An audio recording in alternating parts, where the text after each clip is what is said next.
30 বছর, আমার 39 বছর আরম্ভ হচ্ছে শিক্ষকতায়। একজন ভালো আহলে হাদিসের লোক এবং পাবলিক হলেও অনেক মশলা মশাইল জানা। আমাদের একজন যোগ্য আলেম, মালদা জেলার কয়েকজন গোনা আলেম, তার মধ্যে উনি ছিলেন একজন অন্যতম। উনাকে একটা মশলা জিজ্ঞেস করলেন। উনি কিন্তু প্রশ্ন করছেন, মাওলানা এটা কোরআন হাদিসের আলোতে কি হবে? কোরআন হাদিসের আলোতে কি হবে? চট করে মাওলানা বলছেন, এতে উলামাদের মতভেদ আছে। ইমাম শাফি বলছেন এক, ইমাম আবু হানিফা বলছেন এক, ইমাম মালিক বলছেন এক, ইমাম শাফি বলছেন এক। আমি চট করে রেগে গিয়ে বললাম, মাওলানা প্রশ্নকারী প্রশ্ন করছেন কোরআন হাদিসের আলোতে, ইনি আল্লাহ আল্লাহ রসুল কোরআন এবং হাদিস কি বলে উনি তো বলেনি। এই মশলাটাতে উলামাদের কি মত এটা বলেনি। ভাই আমার, আজ আপনারা মোবাইল দেখছেন, এই আহলে হাদিস, এটা আহলে হাদিসের সঙ্গে ব্যঙ্গ নয়, স্বয়ং ব্যঙ্গ হচ্ছে এই কোরআন এবং রাসূলের হাদিসের সঙ্গে। আর আল্লাহ রাব্বুল আলামিন সূরা তাওবাতে বলছেন, তোমার এত বড় তোমার আসপর্দা, আতাস্তাযু বিল্লাহ ওয়া রাসূলি, তুমি আল্লাহ আল্লাহ রাসূলের সঙ্গে মজাক করছো, ওয়া আয়াতিহি, আল্লাহর আয়াত নিদর্শন নিয়ে তুমি ব্যঙ্গ করছো। কি আহলে বর্তমান যুগে এই আহলে হাদিস, এরা তো আহলে হাদিস বলে না, আহলে খবিস, আহলে খবিস। আমি একদিক দিয়ে বলছি, এটা বাস্তবে বলছি, কারণ আমি যখন জামে সালফিয়াতে পড়তাম, আমার ওস্তাদ মাওলানা শফিউর রহমান মুবারকপুরি রাহিমাহুল্লাহ আর রহিকুল মাকতুমের মুসান্নিফ, উনি আমার বুখারীর ওস্তাদ, উনি বলতেন, ভাই আমার, এই হানাফিরা, সে দেওবন্দি হানাফি হোক, মাজার পূজারি, কবর পূজারি এই হানাফি হোক, এরা টাকার এই পিঠ ওই পিঠ। হযরতে জিবরাইল যদি স্বয়ং চলে আসেন তো জিবরাইলকে ইমাম বানাবে না। স্বয়ং যদি আল্লাহর নবী যদি চলে আসেন আর বলেন যে আমি আল্লাহর নবী, আল্লাহর নবীকে ওরা ইমাম হতে দিবে না। চিন্তা করেন, আমাদের আহলে হাদিস ও আলেম কি কমে গেছে? এই আহলে হাদিসেরা হানাফি বক্তা না হলে এদের জালসা মানাবে না। আবার ফের কন্টাক্ট 20,000 টাকা ওর পকেটে। আমি বলছি না, আর আমি যদি একটা বলি তো মাওলানা এটা একটা লাওয়া কি জায়েজ হবে? কন্টাক্ট করে কি জায়েজ? আরে আমাকে কেন ফতোয়া পুছ করছো? যার সঙ্গে যার পকেটে তুই 20,000 টাকা অ্যাডভান্স বলে দিয়েছো, তাকে তুমি আগে জিজ্ঞেস করো না কেন? বন্ধু আমার, ওরা বলে বর্তমান যুগের একটা ফিতনা, এই আহলে হাদিসেরা কি, যে মেয়ে ছেলে নাকি জুমার নামাজ মসজিদে পড়তে পারে। এরা মেয়ে ছেলেকে ছাড় দিয়ে দিল যে তোমরা জুমার নামাজ যদি ব্যবস্থাপনা দিতে পারে, ব্যবস্থা যদি দেয়, ও মেয়ে ছেলেরা তোমরা জুমা মসজিদে যাও, ইমামের পিছনে, পুরুষদের পিছনে তোমরা জুমা আদায় করো। শুধু জুমা নয়, ওরে 5 ওয়াক্তের সালাত, 5 ওয়াক্তের নামাজ, আপনার রাতের নামাজ হোক, দিনের নামাজ হোক, যে কোনো নামাজ মেয়ে ছেলেরা যদি জামাতের সঙ্গে আদায় করতে চায় এবং মসজিদে যদি তার ব্যবস্থা থাকে, তো আমার নবী বলে ছাড় দিয়েছেন, ও মেয়ে ছেলেরা তোমরা যাও। এবং পুরুষদেরকে নবী বলে দিয়েছেন, লা তামনু ইমা আল্লাহ। সম্বলপুরের পুরুষেরা শোনো, আল্লাহর বান্দিরা, এই আল্লাহর বান্দিরা, মেয়ে ছেলেরা যদি মসজিদ যেতে চায় তো খবরদার তুমি বাধা দিও না, বাধা দিও না যে না তুমি নতুন বউ, তোমাকে আমি যেতে দেব না। তুমি যদি যাও তো কতকে তোমার দিকে দেখবে, টিটকারি মারবে, শীষ বাজাবে। ভাই আমার, কেন এটা ফিতনার যুগ ভাইজান, মসজিদে যাওয়া ফিতনার যুগ।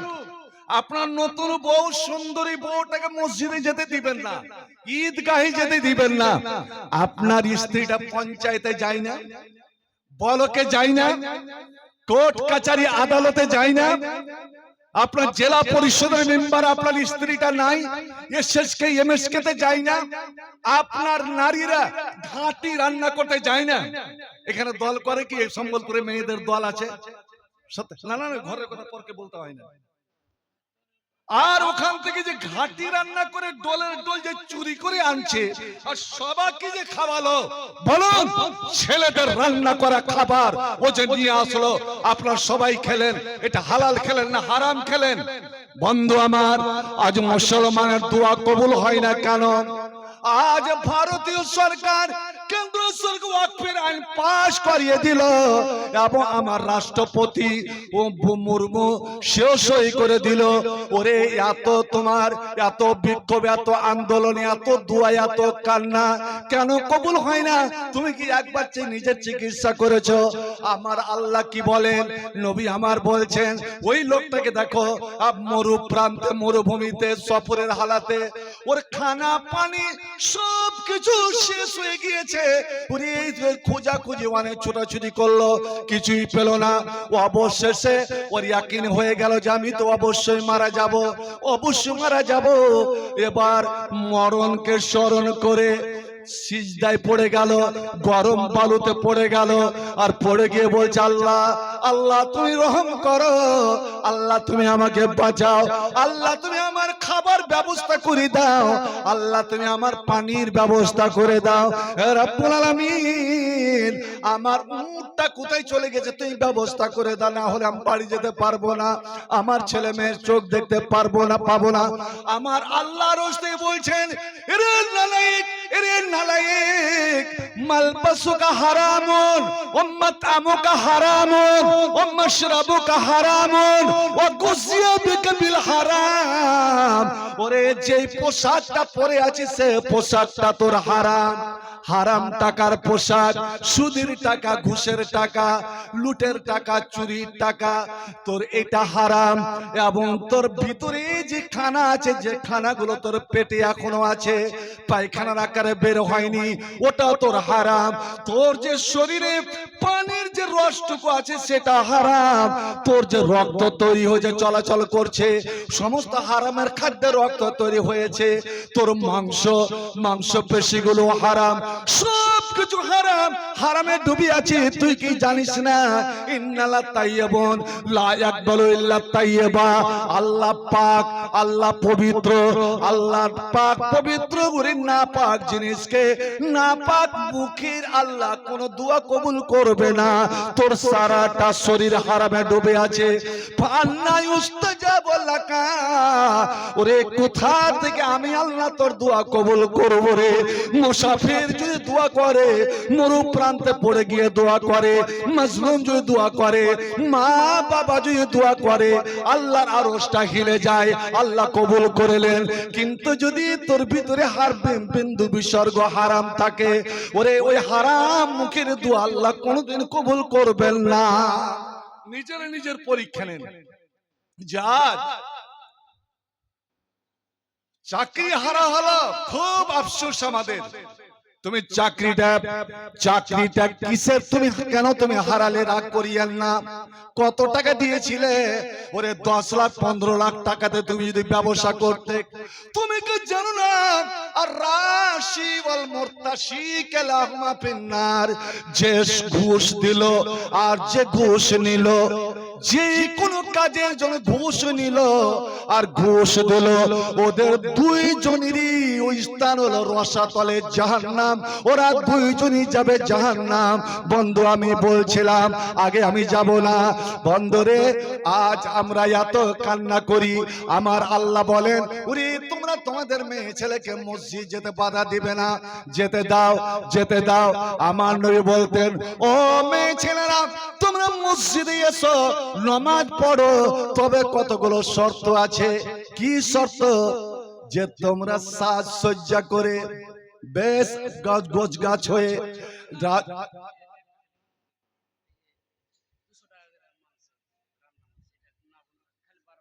এটা যদি এখন বলেন তো ওরা অপেক্ষা করবে যে আরো সস্তা হবে, একটু পরে করিয়ে। হ্যাঁ, তো শুনে নিলেন নাকি? রান্না মাংস 200 টাকা মাত্র। কেউ বেকার করে যাবেন না। দেখেন অনেক সময় ধার দিয়ে সাদকা করা হয়, ধার দিয়ে সাদকা করা হয়। আপনার পড়োশি প্রতিবেশী বেচারা মনাহারে মারা যাচ্ছে, ছেলে পেয়ে নিয়ে এবার আপনার কাছে এলো, কান্না করছে, ভাই 1 কিলো চাল দেন তো ধার, বা 100 টাকা দাও, 200 টাকা দাও, পরিশোধ, আর বেচারা পরিশোধ করেও দিবে। ওই যে আপনি ওকে ধারটা দিলেন, আপনার সাদকা হয়ে গেল।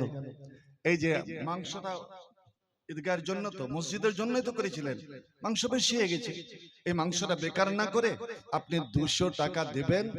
আপনি 1 কিলো মাংস নিয়ে গেলেন, রান্না করা মাংস, এবং এই টাকাটা আপনার দানের মধ্যেই গণনা হয়ে যাবে। আশা করি মাংসটাকে বেকারে দেবেন না।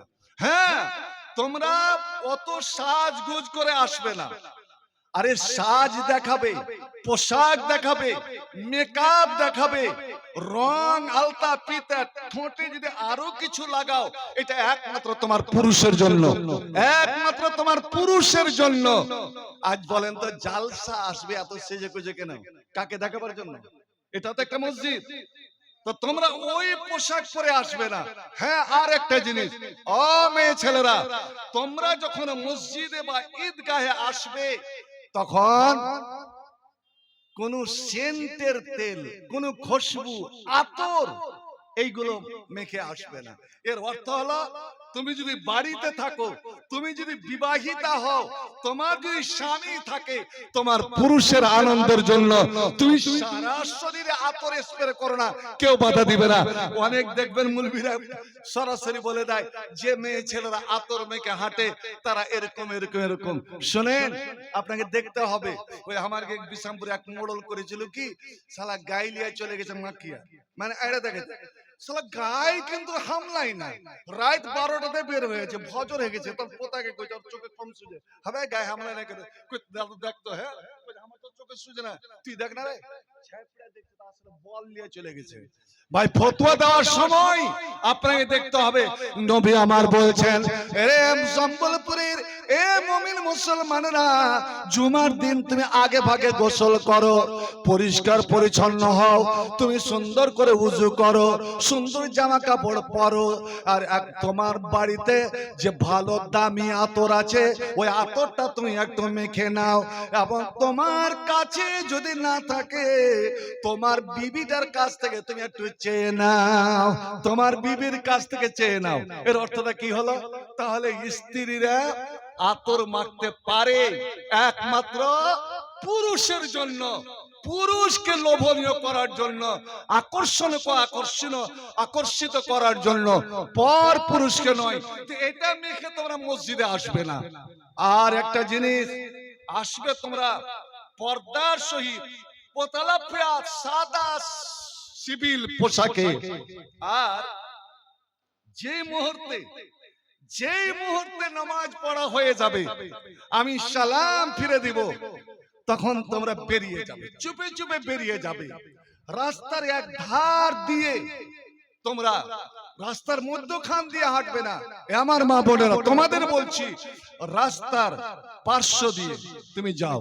আম্মা জান আয়েশা বলেন, আমরা দেখতাম নবীর জমানায়, যে নবীর জমানায় মেয়ে ছেলেরা ফজরের নামাজ পড়তে যেতেন, আমরা মেয়েরা মসজিদে নববীতে যেতাম, আমরা বসে থাকতাম জামাতের অপেক্ষায়, কিন্তু আমরা এমন পর্দা করে যেতাম যে কোন মেয়ে ছেলেকে আমরা চিনতে পারতাম না, যেটা কার মা, কার স্ত্রী, কার বোন, কার মেয়ে।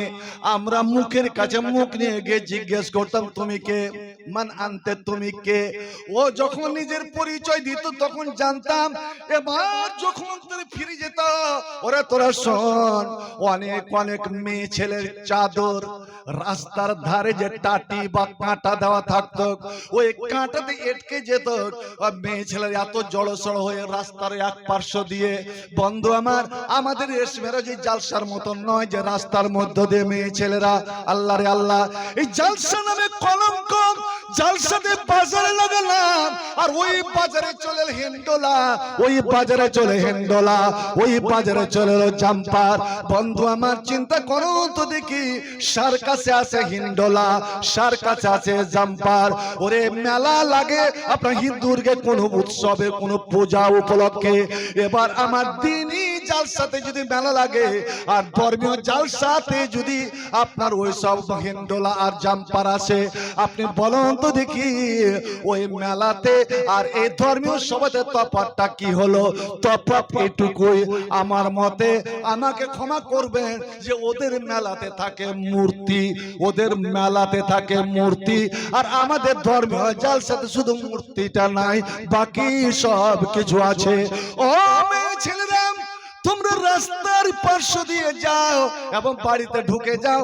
নবী করিম পুরুষদেরকে বলে রাখতেন, লা তাখরুজু, এ পুরুষের দলেরা, এ যুবকের দলেরা, তোমরা মসজিদ থেকে বের হবে না, তোমরা ঈদগাতে বের হবে না যতক্ষণ পর্যন্ত তোমাদের মায়েরা, তোমাদের বোনেরা, তোমাদের বেটিরা, তোমাদের স্ত্রীরা ওরা নিজের নিজের বাড়িতে ঢুকে না যাবে। ইসলাম কত সুন্দর পদ্ধতি দিয়েছেন ভাই আমার।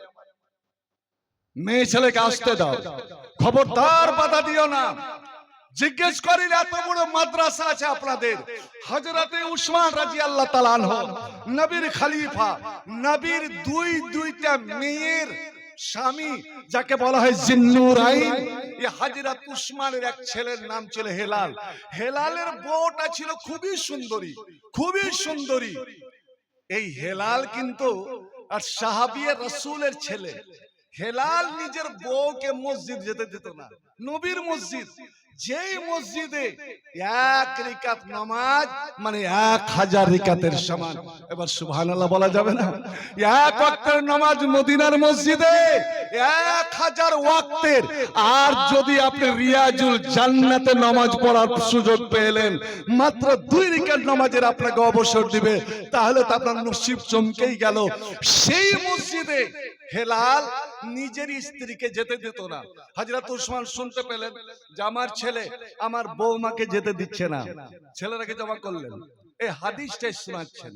এই হাদিসটা কাল রাসূলুল্লাহ থামনা है ले लो,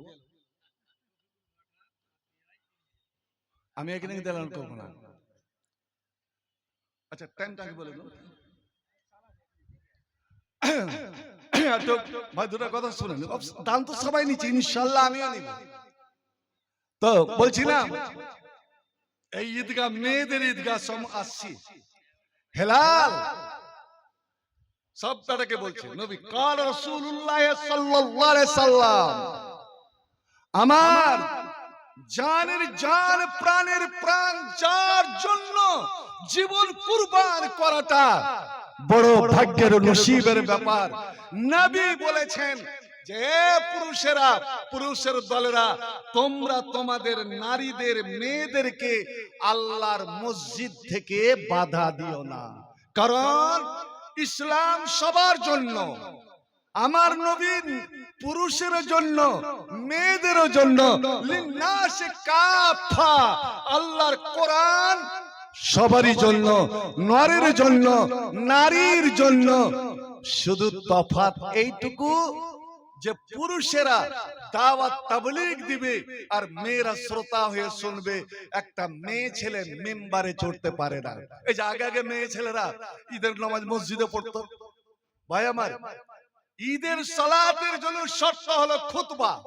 খুতবা মেয়ে ছেলে খুতবা দিতে পারে না, কারণ ওয়ামা আরসালনা মিন ক্বাবলিকা ইল্লা রিজালা, আল্লাহ কোরআনে বলছে আমি কোন নারীকে নবী করিনি।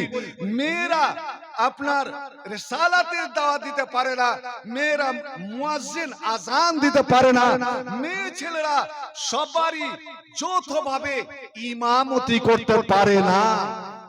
এই জন্য মসজিদে তাদের নামাজ নাই, যদি ব্যবস্থা না থাকে। যদি ঈদগাহে ব্যবস্থা না থাকে তাহলে মসজিদে যে এতদিন নামাজ পড়ে এসেছেন এটা ভুল, মসজিদে ওদের নামাজ নাই। এবার বলছেন হযরত উসমান নবীর নাম নিয়ে, নবী বলেছেন, রাসূলুল্লাহ সাল্লাল্লাহু আলাইহি ওয়াসাল্লাম বলেছেন, ইশারাতে বলতে চান বেটারে তুমি যদি বৌমাকে বাধা দিয়ে থাকো, আজ থেকে বাধা দিবে না, আমার বৌমাকে মসজিদ যেতে দিবে। হেলাল উঠে দাঁড়িয়ে বলছে, ইয়া আবাতে, আব্বাজান, আম্মা আনা, আপনার হাদিস আমি মানলাম, নবীর হাদিস আমি মানলাম, নবীর আমি সম্মান করি, নবীর আমি ইতাআত করি, সব কিছু করি আব্বা। নবীর একটা হাদিসের জন্য আমি জীবন দিতে প্রস্তুত। কিন্তু যতটুকু আপনার বৌমার ব্যাপার, আমার স্ত্রীর ব্যাপার, আমার স্ত্রীকে আমি, আমার এটা ব্যক্তিগত মত, আমার স্ত্রীকে আমি মসজিদ যেতে দিব না। সুবহানাল্লাহ। বাইরে আমার এ নবজি বাবারা, তোমার আপনার ছেলে আপনার সঙ্গে আপনার সামনে শরীয়তের বিরোধিতা করে, আপনি তার সঙ্গে চলাফেরা করেন কিনা? হযরত ওসমান আবার বলছেন, আমি বলছি নবী বলেছেন তোমরা মেয়ে ছেলেদেরকে যেতে দাও, আর তুমি বেটা আমার তোমার এত বড় সাহস যে তুমি বলছো যে আমি আমার বউ, আমি আমার স্ত্রীকে মসজিদ যেতে দিব না। বল এবার কি বলছি? হ্যাঁ আব্বা, আমার ওটাই মত, আমি আমার স্ত্রীকে মসজিদ যেতে দিব না, অন্য ছেলেদের আমি নজরে পড়তে দিব না, কোন ছেলে যেন আমার স্ত্রীর দিকে যেন লোভনীয় দৃষ্টিতে না তাকায়। আল্লাহু আকবার। হযরতে উসমান এত নরম দিলের মানুষ ছিলেন যে বন্ধুরে, যার সম্বন্ধে পাওয়া যায় যখন তিনি কোন কবরকে দেখে নিতেন, আল্লাহ এমন ডুকরে ডুকরে তিনি কাঁদতেন যে হাত্তা ইয়াবুল্লাহ লাহিয়াতাহু, ওর দাড়ি টপকে টপকে, দাড়ি ছিল লম্বা লম্বা লাভি পর্যন্ত, দাড়ি টপকে টপকে যে অশ্রু জল গড়াতো, সে হযরতে উসমান রাগে রাগান্বিত হয়ে বলছে, এ আমার ছেলে তুই শুন, তোর মতো আমি শত বেটাকে ওরে আমার নবীর জন্য আমি কুরবান করে দিতে পারি, আমি এইরকম বেটাকে দেখতে চাই না। ফালানো কাল্লাম আল্লাহ, ফালানো কাল্লামাকা আবাদা, আমি আল্লাহর কসমকে আমি বললাম, আমি আল্লাহর কসমকে বলছি, আমি যতদিন বাঁচবো তোর মতন আমি নালায়েক বেটার সঙ্গে আমি আর জীবনে কথা বলবো না। শপথ করে নিলেন নবীর হাদিসের বিরোধিতা করার কারণে। আজ যদি কেউ ব্যঙ্গ করে, এ পায়ে পা মিলা নিয়ে ব্যঙ্গ, জোরে আমিন বলা নিয়ে ব্যঙ্গ, চিন্তা করেছেন যে নবী কোনদিন তো জোরে আমিন বলেনি? ওরা বলছে নবী জোরে আমিন বলেনি ভাই, কিন্তু নবী কি বলেছেন? ইজা ক্বালাল ইমাম ওয়ালা দাল্লিন, ইমাম যখন ওয়ালা দাল্লিন বলবে ফাকুলু আমিন, তোমরা আমিন বলো। সাহাবায়ে কেরামেরা বলছেন আমরা এত জোরে আমিন বলতাম যে মসজিদ গম গম গম গম করে বেজে উঠতো। সুবহানাল্লাহ। নবীর এতগুলো হাদিস ভাই, ওরা যাকে পীরানে পীর দস্তেগীর বলে, অর্থাৎ গাউসে আজম আব্দুল কাদের জিলানী, যার এতটা শক্তি যে আল্লাহ আরশ থেকে পড়ে গেলেন, নাউজুবিল্লাহ, এই আসমানে পড়লো, ওই আসমান থেকে ওই আসমান, ওই আসমান থেকে ওই আসমান, আল্লাহ পড়তে আছে।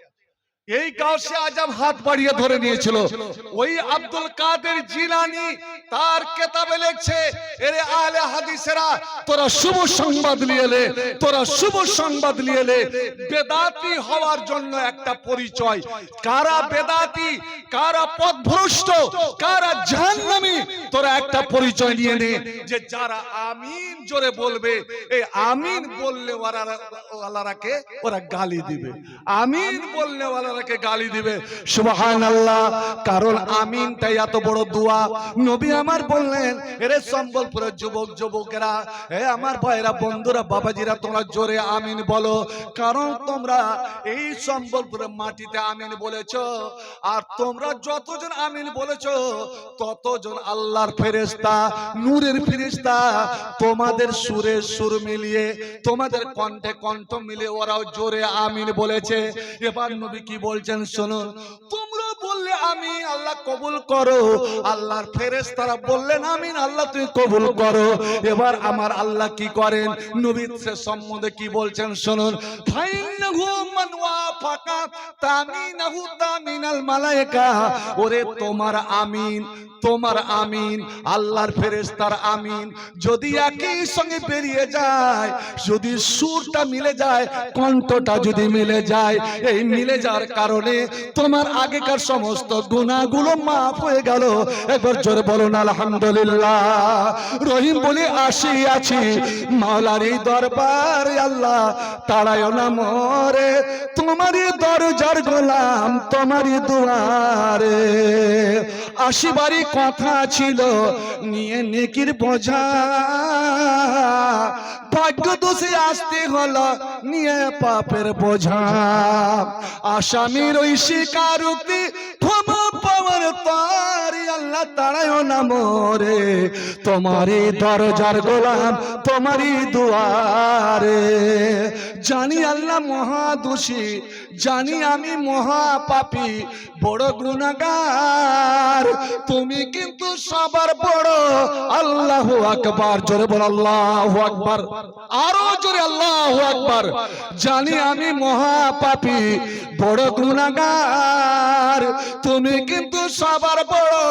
আল্লাহু আকবার। তুমি করিলি ক্ষমা কে জিজ্ঞাসিবে তোর, আল্লাহ তাড়ায়ও না মোরে, তোমারই দরজার গোলাম, তোমারই দুয়ারে। বন্ধু উসমান শপথ খেয়ে কসম খেয়ে নিলেন নিজের বেটার ব্যাপারে, বেটারে তুই এত বড় কথা বললি, আমার নবীকে এত বড় কষ্ট দিলি রে। তুই দুশমন রাসূল, আর রাসূলের দুশমনের সঙ্গে কোনোদিন কথা বলতে পারি না। বন্ধু হাজরাতে হেলাল মনে করেছে এটা কথার কথা, আব্বা বোধহয় একদিন নরম হয়ে যাবে। বছরে যায়, হেলাল মহা চিন্তায় পড়ে গেলেন। বারবার বন্ধু বান্ধবকে সঙ্গে করে আসেন, বাবার হাত ধরা, বাবার কাছে ক্ষমা নেওয়ার চেষ্টা করেন। হাজরত উসমান কাঁদতে কাঁদতে বলেন, ওরে আমার সামনে থেকে সরিয়ে নাও, ও আমার ভুল করেনি, আমার কোনো ক্ষতি করেনি, আমার সঙ্গে তো এসে দুর্ব্যবহার করেনি, ও আমার নবীকে কষ্ট দিয়েছে রে। নবীর একটা হাদিসকে অস্বীকার করেছে, অথচ নবীর নাফরমান, ওকে ক্ষমা চাইতে হলে নবীর কাছে ক্ষমা চাইতে হবে। আর নবী তো দুনিয়াতে নাই, নবী দুনিয়াতে নাই, অতএব আমি নবীর পক্ষ থেকে ক্ষমা করতে পারবো না। বন্ধু আমার, হাজরাতে ওসমান শহীদ হয়ে গেলেন, হাজরাত ওসমান মারা গেলেন। ওলামাদের জিজ্ঞেস করবেন যে নাফরমান ছেলে, ওরে মুনকের হাদিস, যে নবীর একটা হাদিসকে অস্বীকার করেছিল, তার সঙ্গে হাজরাত ওসমান ফালাইমা তাকাল্লাম, কোনোদিন জীবনে কথা বলেনি, জীবনে কথা বলেনি। এমনকি ইতিহাস সিরাতে ওসমানে পাওয়া যায়, ওসমান মৃত্যুকালে বলে গিয়েছিলেন, আমি যখন মারা যাব, আমি এটা বলিনি যে আমার ছেলে জানাজার জন্য না পড়ে, ও জানাজা পড়বে, কিন্তু শুনে নাও, যেহেতু আমার নবীর একটা হাদিস অস্বীকার করেছে, আমার নবীর নাফরমান, আমি নবীর আশিক, আমি নবীর গোলাম, ওতে আমার মরা শরীর, আমার মরা দেহ যেন আমার ওই ছেলের স্পর্শ না করে, না ছয়, আমাকে যেন গোসল না দেয়। বন্ধু আমার, ওতে আপনি শুনে নিলেন যে আমার মা বোন মসজিদ যেতে পারে 5 ওয়াক্ত নামাজের জন্য, কিন্তু এটা তার জন্য ফরজ নয়, ফরজ নয়। নবী আমার বললেন, ও মেয়ে ছেলেরা, তোমরা নির্বিঘ্নে মসজিদ আসতে পারো, পুরুষ ইমামের পিছনে, পুরুষ লোকের পিছনে তোমরা নামাজ পড়তে পারো, কিন্তু শুনে নাও, ওয়াল বুয়ুতু খায়রুল লাহুন্না, ওরে বাড়িতে তোমরা যদি 5 ওয়াক্তের নামাজ পড়ো, এই নামাজটা তোমাদের জন্য উত্তম, বেশি ভালো। অর্থাৎ যত পর্দার মধ্যে তোমরা নামাজ পড়বে তত তোমাদের ভালো। এবার ঈদের নামাজে আসুন। আপনারা যদি জিজ্ঞেস করি, আল্লাহর নবী মদিনা গেলেন, দ্বিতীয় হিজরিতে রোজা ফরজ হলো, আর রমজান শেষ হলো, প্রথম ঈদের নামাজ, প্রথম ঈদের নামাজ নবী কোথায় পড়েছিলেন?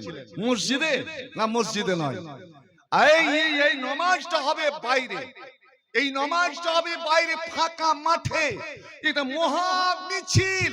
আমি ওয়াক্তে নামাজ পড়লাম 2-4টা বাড়ি নিয়ে, জুমা মসজিদে নামাজ পড়লাম গ্রাম নিয়ে, আজ চলো গোটা এলাকা মহা মিছিল করে আল্লাহর দরবারকে কাঁপিয়ে আল্লাহর আরশ আল্লাহর দরবার ঘেরাও করার জন্য আল্লাহু আকবার। একদিক দিয়ে পুরুষেরা, একদিক দিয়ে মেয়েরা, যুবতী মেয়েরা, বৃদ্ধা মেয়েরা, সর্বশ্রেণীর মেয়েরা, সর্বশ্রেণীর পুরুষেরা, এমনকি ছোট্ট ছোট্ট ছেলেরাও। এমন নবী বলে দিলেন যে তোমরা এই মিছিল গাইতে গাইতে বের হবে।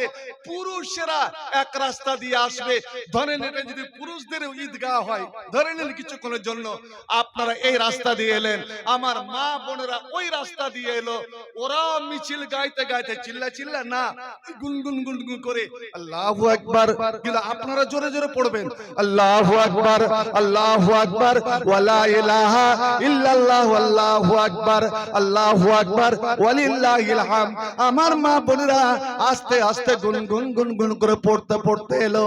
এবার যখন ফিরে যাবেন, এরে পুরুষেরা তোমরা রাস্তা চেঞ্জ করে দাও, যে রাস্তা দিয়ে তোমরা এসেছিলে এবার ওই রাস্তা দিয়ে তোমাদের মেয়ে ছেলেরা যাবে, আর তোমাদের মেয়ে ছেলেরা যে রাস্তা দিয়ে এসেছিল ওই রাস্তা দিয়ে তোমরা যাবে। কেন?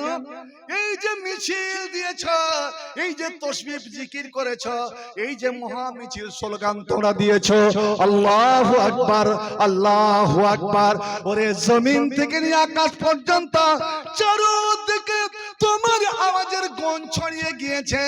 যে রাস্তা দিয়ে আসে, যে বাগান, এই আমের গাছগুলো, আশেপাশে যত গাছ গাছড়া আছে, যত ঘাস লতা পাতা আছে, যত তোমার বৃক্ষলতা জীব জন্তু আছে, যদি রাস্তার ধারে কোনো পুকুর থাকে, পুকুরে যদি মাছ থাকে, যে রাস্তা দিয়ে আসছো ওই রাস্তার ধারে ছোট ছোট পিপিলিকার বাসা, পিপিলিকা গুলো তোমার তাসবিহ তোমার তাওহীদের গান শুনছে।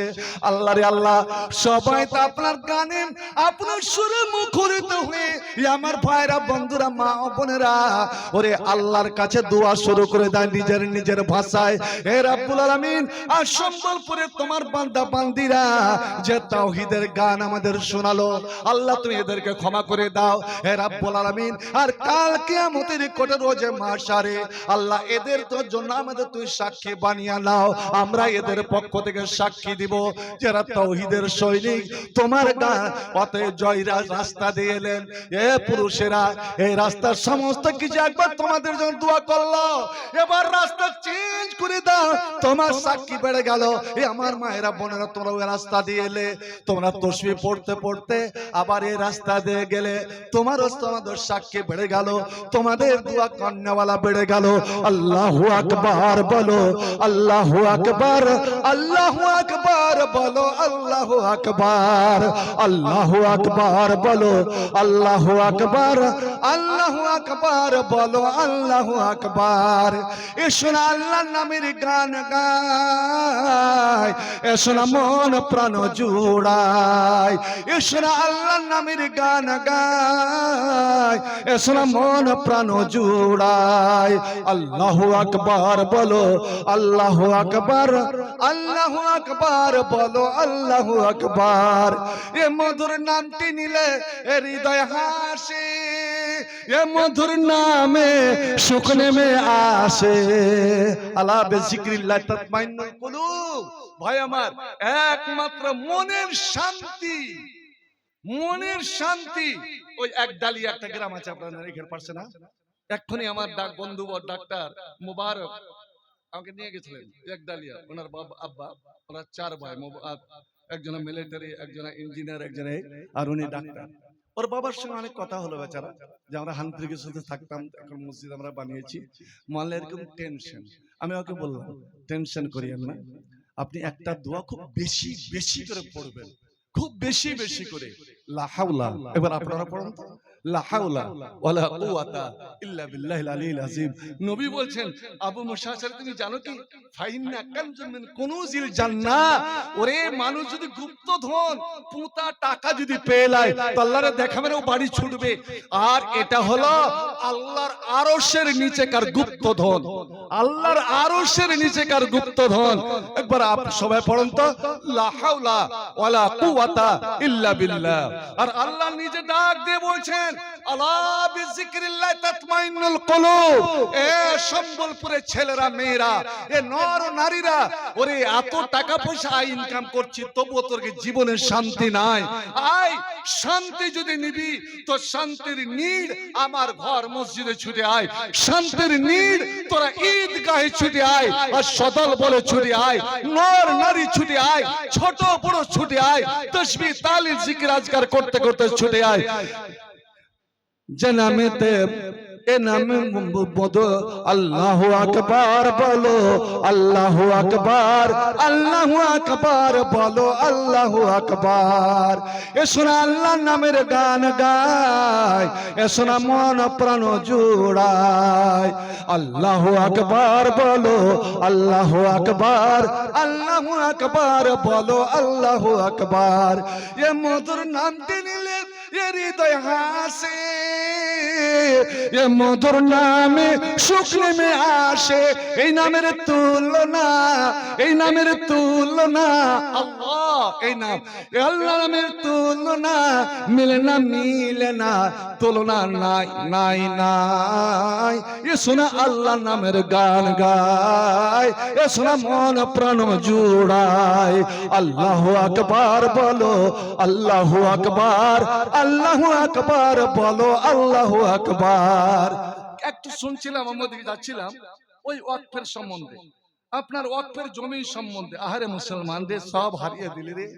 আজ বিক্ষোভ করতে হবে, আন্দোলন করতে হবে ভাই আমার।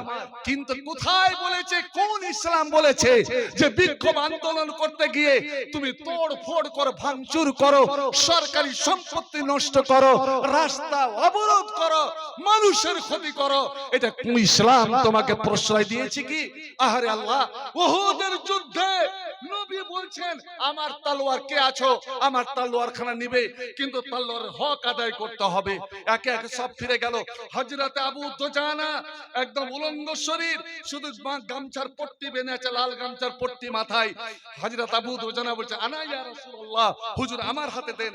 তলোয়ার দিতে দে বলছে, হুজুর আমা হাক্কুহু, এ তলোয়ারের দাবি কি?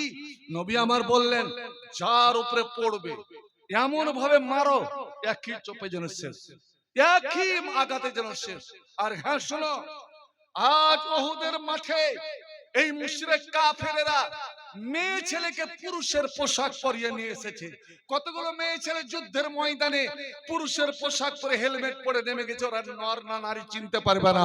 খবরদার, মুহাম্মদ রাসূলুল্লাহর তলোয়ার যেন কোনো দুশমনের মেয়ে ছেলেকে আঘাত না করে। আমার তলোয়ারের ধারে যেন কোনো দুশমনের মেয়ে ছেলে রক্ত না লাগে। হায় রে ইসলাম, হায় রে শান্তি প্রিয় নবী। আবু দুজানা বুক ফুলিয়ে সিনা টান করে যখন হাঁটতে লেগেছে, নবী বলছেন এই চাল আল্লাহর খুব অপছন্দ, তবে যুদ্ধের ময়দানে এটা আল্লাহর খুবই পছন্দ এবং নেকিতে গণনা। দেখছে আবু দুজানা যে একটা মুশরিক, একজন কাফের মুসলমানের খুব ক্ষতি করছে, একে মারছে ওকে মারছে। আবু দুজানা নিশান করলো, তোকে আমি ছাড়ছি না। এ মারতে কাটতে গিয়ে ওই মুশরিক কাফেরটার উপরে তলোয়ার উঠে নিয়েছে, আল্লাহু আকবার করে মারতে যাবে, আর ও ভয় খেয়ে গিয়ে আইয়া উঠেছে, মাথার হেলমেট পড়ে গেল। আল্লাহু আকবার। আবু দুজানা ভাবছেন আল্লাহ রে, যাকে এতক্ষণ ধরে আমি খালু মনে করছি না, ই তো খালা। যাকে আমি পুরুষ মনে করছি না, ই তো মেয়ে ছেলে। কে সেটা জানেন? আবু সুফিয়ানের স্ত্রী, মাবিয়ার মা, নবীর শাশুড়ি, উম্মে হাবিবার মা। আল্লাহ তলোয়ার একদম মাথা ছুঁই ছুঁই তলোয়ার রুকে নিলেন। এ হলো ইসলাম, এ হলো ইসলাম। মুসলমান বলুন দেখি, আমার মসজিদ কে কেড়েছে? আমি মসজিদ আগে ছেড়েছি না ওরা আগে মসজিদ কেড়েছে? কই কাবা তো কোনদিন বেদখল হলো না, আর যেই দিন কাবা বেদখল হবে সেই দিন দুনিয়া কিন্তু টিকবে না। আমার বুখারী শরীফের হাদিস। ওরে আমি দেখছি এই কাবার উপরে কতগুলো মানুষ চড়ে গিয়েছে, মিনাল হাফজাতে জুসওয়াইকাতাইন, ছোট ছোট পেনলিওয়ালা, আর ওরা কাবার ইট খসাচ্ছে। যখন প্রথম সবল মারবে ওই সময় আল্লাহ ইসরাফিলকে বলবেন, ইসরাফিল আমার কাবার আর সম্মান রইল না, আমি দুনিয়াকে আর রাখবো না, মার ফোক উড়াতে উড়িয়ে দে দুনিয়া। বন্ধুরে আমার, বলুন তো দেখি বাবরি মসজিদ কতদিন ধরে অনাবাদ? আপনার আদিনার মসজিদ কতদিন ধরে অনাবাদ? আপনার কোরের মসজিদ গুলো কতদিন ধরে অনাবাদ? মুসলমান রে, রমজান মাসে বলেন তো আপনাদের সম্বলপুরের মসজিদ গুলোতে নামাজি বেড়েছিল কিনা? সত্য করে বলবেন। জায়গা পাওয়া যাচ্ছিল না। আমার বাপজি আমার জামাই কই যে বাজি রে জুমার দেই রমজান মাসে আমি জুতা লিয়ে যাই না, কেন শ্বশুরতে বারবার জুতা দিবে না, মানুষ জুতার জানাজা বাড়িয়ে দিবে। বলুন রমজানের পরে ওই লোকটি যাচ্ছে তো জুমার, সত্য করে বলবেন, মসজিদে যাচ্ছে তো? মসজিদ আবাদ হচ্ছে তো? ভাই আমার মনকে জিজ্ঞেস করবেন, मस्जिद के लिए सर कटाना नहीं, मस्जिद के लिए सर कटाना नहीं, मस्जिद के लिए सर झुकाना है। ওরে ওইটা বলেনি, আল্লাহ বলেনি যে আমার মসজিদের জন্য তোরা মাথা কাটিয়ে দে, গলা কাটিয়ে দে। আমার আল্লাহ বলছেন ওরে তোরা যদি কামিয়াবি নিবি, তোরা যদি জীবনের সফলতা নিতে চাস, আয় রে আয় আমার মসজিদ তোরা মাথা ঝুঁকিয়ে দে। ওয়াস্তাইনু বিসসাবরি ওয়াসসালাহ, আমার সাহায্য ছাড়া কিছুই হবে না রে। আর আমার সাহায্য নিতে গেলে তোরা নামাজের মাধ্যমে, ধৈর্যের মাধ্যমে সাহায্য নিতে হবে। শোন ওরে তুই নামাজি বনে যা, ধৈর্যশীল বনে যা। আমি আল্লাহ ধৈর্যশালীদের সঙ্গে দেখি তো তোর কে কি ক্ষতি করতে পারে। তোরা আগে আমার দ্বীনের সাহায্য কর, আমার মসজিদকে আঁকড়ে ধর, আমার ঈদগাহকে আঁকড়ে ধর। ইয়ানসুরকুম, আমি আল্লাহ কথা দিচ্ছি আমি তোদের সাহায্য করব। তোরা মসজিদ মুখা হয়ে যা, মসজিদওয়ালা হয়ে যা, আমি আল্লাহ উরি আমি তোদের হয়ে যাব, তোদের হয়ে যাব রে। আমি আল্লাহ কথা দিচ্ছি যতই শুভেন্দু হুঙ্কার দেখ না কেন, 2026-এ হয় পাকিস্তান না হয় বাংলাদেশ, আর চ্যাংদলা করে এই মুসলমানদেরকে দেখবো ওরে এই ভারতের জমিন কারি বাবার জমিন নয়, এই বাংলার জমিন কারি বাবার জমিন নয়। ইন্নাল আরজালিল্লাহ, জমিন হচ্ছে কার ভাই? জোরে বলুন, জমিন হচ্ছে কার? জোরে বলুন, আল্লাহর। ইন্নাল আরজালিল্লাহ, আর আল্লাহ বলছেন এই জমিনের মালিকানি আমি ওকেই দিব যারা আমার দিনদার পরেজগার মুত্তাকি হবে। আগে মুত্তাকি হন, আগে পরেজগার হন। রোজা এসেছিল মুত্তাকি বানাবার জন্য, নিজের খবর নিয়েছেন কি যে আমি মুত্তাকি হতে পারলাম কি পারলাম না? আগে মুত্তাকি হয়ে যান, আগে আল্লাহওয়ালা হয়ে যান, আগে খোদাবীর হয়ে যান। দেখি তো কি আপনার চোখ রাঙানি দিতে পারছে আল্লাহর এটা ওয়াদা। চীন ও আরব হামারা, चीन और अरब हमारा, हिंदुस्तान हमारा, चीन और अरब हमारा, हिंदुस्तान हमारा, मुस्लिम है हम, मुस्लिम है हम, वतन है सारा जहां हमारा। আমার জন্য এই বাংলার মাটি শুধু নয়, ওরে ভারত আমার, চীন আমার, আমেরিকা আমার, সারা পৃথিবীর মাটি আমার। আমি মুসলিম, আমার জন্য সারা পৃথিবী। নবী আমার বলেছেন মুসলমান রে আমার জন্য, আমার উম্মতের জন্য আল্লাহ সারা পৃথিবীর মাটিকে মসজিদ করে দিয়েছেন। ওয়াজয়লাতিল লিল আরজু মসজিদ ওয়া তুহুরা, তোমার যেখানে নামাজের টাইম হবে ওখানে তুমি নামাজ পড়ে নাও। বলুন তো বন্ধু, আপনি বাড়িতে নামাজ পড়েন কিন্তু যখন হাটে ঘাটে মাঠে যান তখন নামাজ পড়েন? সত্য করে বলেন। আপনি মালদা যান, মালদা গেলেন, আপনি একজন নামাজি মানুষ, কেন 5 ওয়াক্তের নামাজ কেন কাজা হবে? ওরে মেয়ে ছেলেরা, মেয়ে ছেলেরা একটা অসুখ আছে, তাদের নাম নিব না, অসুখ আছে ইংরেজিতে বলছি ব্লিডিং কেস। যদি ব্লিডিং কেস হয় তখন মেয়ে ছেলেদের 3টা সূরাত আছে, তার মধ্যে একটা 2 ওয়াক্তের নামাজকে একসঙ্গে পড়বে। জোহরকে ঢিলা, আসরকে চড়া, মাগরিবকে ঢিলা, এশাকে চড়া এবং ফজর। এ পুরুষ তুমি কি ব্লিডিং কেসে আক্রান্ত? কেন তোমার 5 ওয়াক্তের নামাজ কাজা হবে? কেন তুমি একসঙ্গে আদায় করবে? যেখানে নামাজের টাইম ওখানে নামাজ পড়ে নাও। আমার নবী বলেন আসরে সমাজ সবচেয়ে পবিত্র আমল, আল্লাহকে খুশি করা আমল হচ্ছে আসসালাতু লিওয়াক্তিহা, টাইমের উপরে ওয়াক্তের উপরে তুমি নামাজ আদায় করো। করেছি কি আমরা? ভাই আজান শুনছি, চায়ের দোকানে বসে আছি, আজান আজান হচ্ছে, চা ঘুরছে। আমার মনে জিজ্ঞেস করুন যে সাহাবাদের পরিচয় কি ছিল, সাহাবাদের পরিচয় কি ছিল। आ गया घर आइन लड़ाई में वक्त नमाज, आ गया अगर आइन लड़ाई में वक्त नमाज, केबला रूहों के जमी पोशुई कौमे हेजाज। ওরে সাহাবায়ে কেরামের যুদ্ধের ময়দানে বীর বিক্রমে যুদ্ধ চলছে, মুশরিক কাফেরেরা মুসলমানকে সুযোগ দেয় না। আর ওই সময় যদি আজান হয়ে গেল, তলোয়ার ফেলে দিয়ে শস্ত্র ফেলে দিয়ে তায়াম্মুম করে নিয়ে কিবলার দিকে মুখ করে ওরে তার নামাজে দাঁড়িয়ে গেল রে আল্লাহর দরবারে, আল্লাহর সাহায্য প্রার্থনায়। সুবহানাল্লাহ সুবহানাল্লাহ। पूछा जाने के फकीर के अमीर के गरीब के बादशाह के एक ही सब में खड़े हो गए। महमूद आयात ना कोई बंदा रहा ना कोई बंदाए नमाज। আল্লাহর রহমত যেমন করেছিল, আল্লাহর রহমত সাহেব বর্ষণ হয়েছিল। এমনকি দাজলান নদী, ভরা নদী তাদের কথা শুনে নিয়েছিল। বন্ধু আমার, কোনো পুল ছিল না, সেতু ছিল না। সাহাবায়ে রাসূলেরা কলেমার পতাকা নিয়ে ও পানির উপর দিয়ে তারা ঘোড়া ছুটিয়ে চলে গিয়েছিল। ঘোড়ার পুরটা পর্যন্ত পানিতে ডুবেনি। চাঁদ দাজলান নদীকে জিজ্ঞেস করেন সুবহানাল্লাহ। বন্ধুরে আমার, ওরে সমুদ্র পর্যন্ত আটলান্টিক মহাসাগরে তারা ঘোড়া ফেলে দিয়েছিল রে। আল্লাহ তাদের কথা শুনে নিয়েছিলেন। মুসলমান হযরত উকবা বিন নাফি ২৭,০০০ সেনাবাহিনী নিয়ে মারাকেশের মরুভূমিতে পড়ে গেছে, পানি টানি কিচ্ছুই নাই। সাহাবায়ে রাসূলের দরখাস্ত, হুজুর পানি নাই, মারা যাব। আল্লাহ তোমার নবীর পতাকা, তোমার নবীর কলেমা নিয়ে আমরা বের হয়েছি। আল্লাহ কোরআনকে সিনাতে নিয়ে বের হয়েছি। রব্বুল আলামিন মরুভূমিতে আমরা কি মারা যাব? রে সাহাবায়ে রাসূলেরা, আমি দোয়া করছি, আমার সঙ্গে তোমরা আমিন বলো। আর যেমনই দোয়া শুরু করেছে, আল্লাহ রে আল্লাহ এই মাত্র দোয়া শুরু করেছে, আর ওই দেখেন হযরত উকবা বিন নাফির ঘোড়া তড়পিতে আরম্ভ করেছে, পিছনের পা এইবার মাটিতে মারতে আরম্ভ করেছে।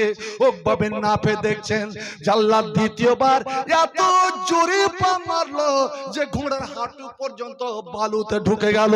আর যেমন পা উঠালো, আল্লাহু আকবার, ওরে পানির ফওয়ারা, পানির ঝর্ণা একদম টপ টপ করে বের হতে আরম্ভ করেছে। সুবহানাল্লাহ সুবহানাল্লাহ। সাহাবায়ে কেরামেরা ওরে সবাই পানি পান করলেন, বসে পড়লেন। এবং ওখানে এখন পর্যন্ত আফ্রিকা চলে যান, মরক্কো চলে যান, এখনো ওই ইনারটা আছে, যদিও পানি নাই কিন্তু স্মৃতি রেখে দিয়েছে। আবারুল ফারাস, আবারুল ফারাস, ওটা ঘোড়ার কুয়া, ঘোড়ার কুয়া। মুসলমান, আল্লাহ ওদের কথা শুনলেন, আমাদের কথা শুনলেন না কেন? যে নামে ইব্রাহিমের, যে নামে ইব্রাহিমের আগুন হলো পানি, ডাকার মতো ডাকলে আজ সাড়া দিবেন তিনি রে মন, সাড়া দিবেন তিনি। মুসলমান বলুন তো দেখি, ইব্রাহিম জাতির পিতা, আগুন নমরুদের আগুনে দাও দাও করে জ্বলছে, এখনই আগুনে ফেলবে, পুড়ে শেষ হয়ে যাবে। সবাই জয় ধ্বনি, জয় নমরুদ, জয় নমরুদ ডাকছে, লাখো লাখো। কিন্তু ইব্রাহিমের মুখে একটু ভয় পর্যন্ত নাই, কিছুই ডর ভয় নাই। ফেরেশতা জিজ্ঞেস করে, ইব্রাহিম তুমি কি ভয় করো না? কেন ভয় করব? এত বড় আগুন জ্বলছে, তুমি যে শেষ হয়ে যাবে। ইব্রাহিম বলেছিলেন, আগুন আমার মালিক নয়, আমার মালিক তো হচ্ছেন আল্লাহ। জোরে বলো আল্লাহ। ইন্না সালাতি ওয়া নুসুকি ওয়া মাহইয়ায়া ওয়া মামাতি লিল্লাহি রাব্বিল আলামিন। আমার জীবনের মালিক আল্লাহ, আমার মরণের মালিক আল্লাহ, আমার সব কিছুর মালিক আল্লাহ। ওরে আল্লাহ যদি আমার জীবন লিখে থাকে, এই আগুন কিছুই আমার করতে পারবে না। আর আল্লাহ যদি আমার মরণ লিখে থাকে, গোটা দুনিয়ার মানুষ আমাকে জীবন দিতে পারবে না। ওই সময় ইব্রাহিমকে ছেড়ে দেওয়া হলো। ওই দেখেন ওপরে গেল, ইব্রাহিম চলে আসছে, ধাই করলো, চোখের পলকে আগুনে পড়বে।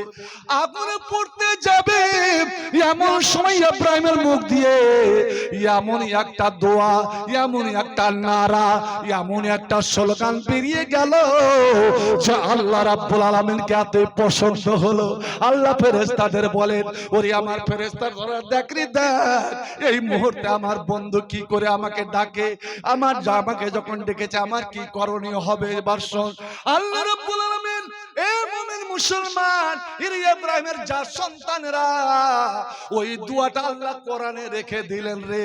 কারণ আল্লাহ জানেন যে আমার আখির নবীর উম্মতের পায়ে পায়ে দুশমন, পায়ে পায়ে শত্রু, ওরাও যদি এই বিপদে পড়ে আমাকে এইভাবে ডাকে, আমি আল্লাহ তাদের ডাকে সাড়া দেবো যেভাবে ইব্রাহিমের ডাকে সাড়া দিয়েছিলাম।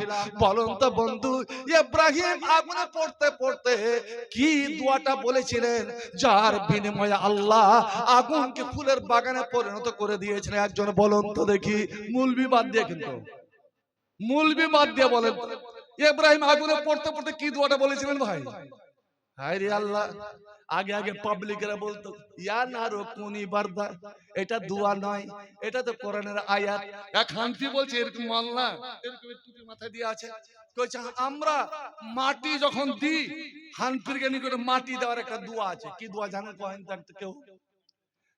প্রথম খাবলে মিনহা খালাকনাকুম, এই মাটি থেকে তোকে পয়দা করেছি। আচ্ছা, ওই খাবলের মাটি থেকে আল্লাহ আমাকে তোমাকে পয়দা করেছে। মিনহা খালাকনাকুম, এই মাটি থেকে তোকে পয়দা করেছি। আর দ্বিতীয় খাবলে অফিহা নুইদুকুম, এই মাটিতে তোকে নিয়ে যাব। তৃতীয় খাবলে অমিনহা নুখরিজুকুম, আরে এটা তো আল্লাহর, আল্লাহ বলছেন দুয়ার মধ্যে চাহা, দুয়ার মধ্যে কাকুতি মিনতি আকুলি বিকুলি, আর ওরাই উল্টা বলছে আহলে হাদিসরা বেদাত বলছে কোরআনের আয়াত। কোরআনের আয়াতকে বেদাত বলে না, তোর কর্মকাণ্ডকে বেদাত বলছি। তুই মাটি দিবি, তুই বিসমিল্লাহ বলে মাটি দে। যেটা নবী করেনি, নবী বলেনি, ওটাই বেদাত। আর বেদাত হলো শয়তানের আবিষ্কার, আর শয়তানের আবিষ্কার যারা করবে ফিন্নার, ওকে যেতে হবে রসাতলে জাহান্নামে। বন্ধু আমার, হযরত ইব্রাহিম কি বলেছিলেন? কি বলেছিলেন? একটাই ছোট্ট একটা কথা আমার সঙ্গে পড়ো, সবারই মুখস্থ হয়ে যাবে।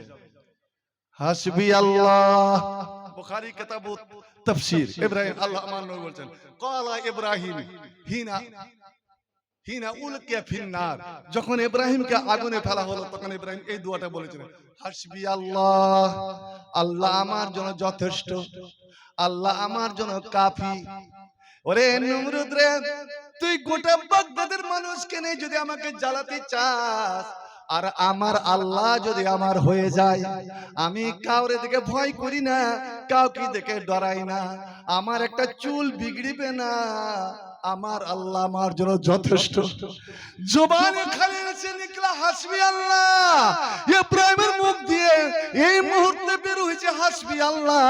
আর আমার আল্লাহ তখনই বলছেন আগুনকে, ইয়া নারু কুনি বারদা, আগুন রে তুই আমার মাখলুক, ইব্রাহিম আমার মাখলুক, ইব্রাহিম আমার বন্ধু, আমার কাছে সাহায্য চেয়েছে, আমি নাকি তার জন্য।